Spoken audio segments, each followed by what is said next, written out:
Buenos Aires, everyone. I just thought I'd jump on and just go through a couple of things that I found really useful to know being here in Buenos Aires, just in case maybe you make a trip here.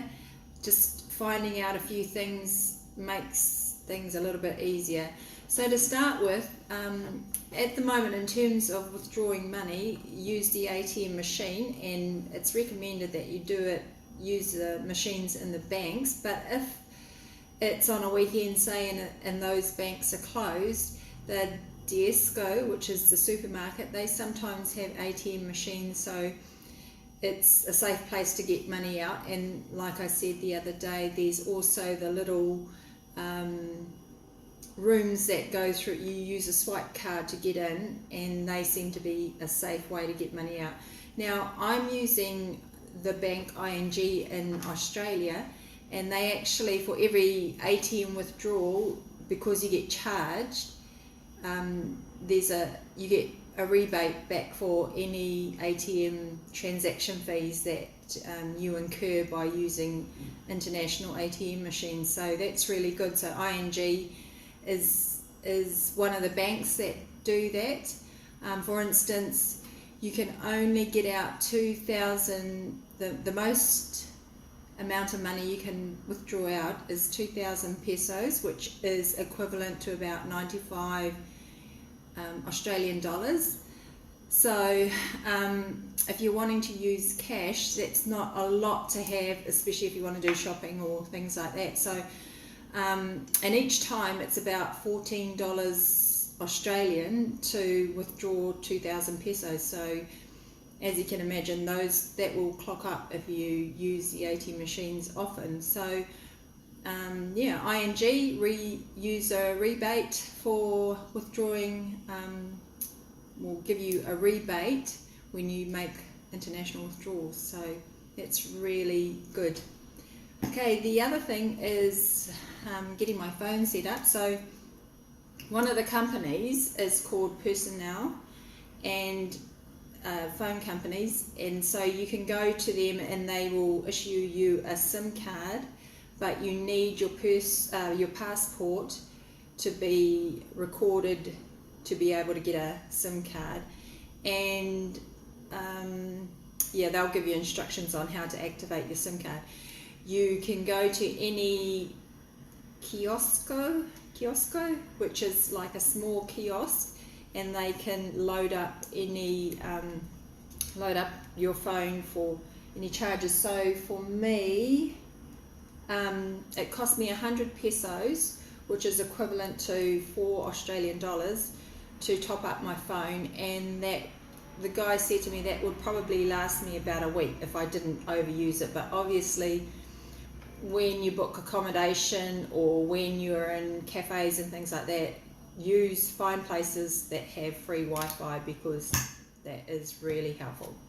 The other thing, public transport. So you can get a card called Sube, I think that's how it's pronounced.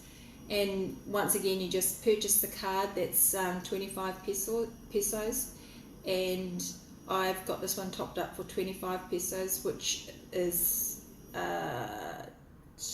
what is that? That is $1.20 is 25 pesos. So all in all, that's about $2.50, $2.40, and that should get me sort of across to a couple of other suburbs and back.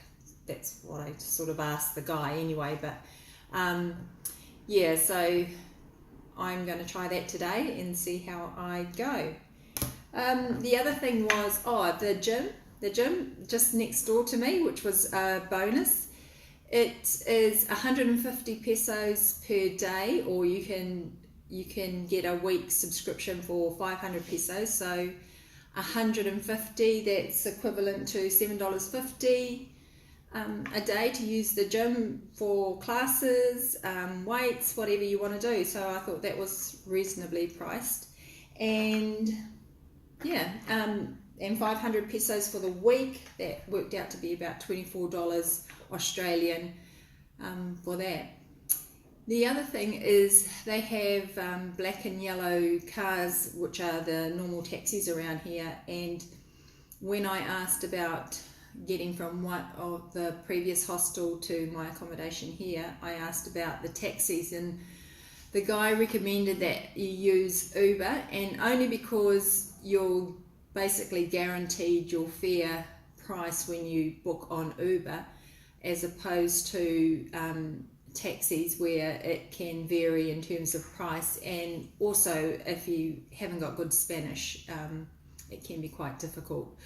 Which so Uber, if you've got Uber, and plus you obviously pay online, so that's all taken care of, and you can book your Uber in advance and things like that. So at the moment I'm using Uber, and I found that quite good because there's no language barrier, you get guaranteed price, and it is quite reasonable. I paid 800 pesos from the airport to San Telmo, and that was about $40, which it sort of worked out to be $40 US, $40 Australian, and that is probably what I would expect to pay for the distance we travelled.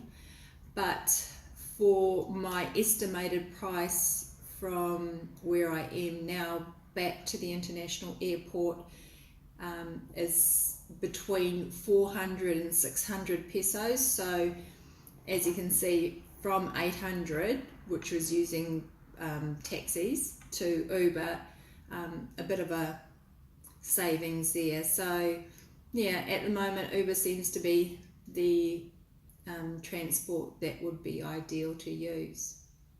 Okay, I hope that's been helpful.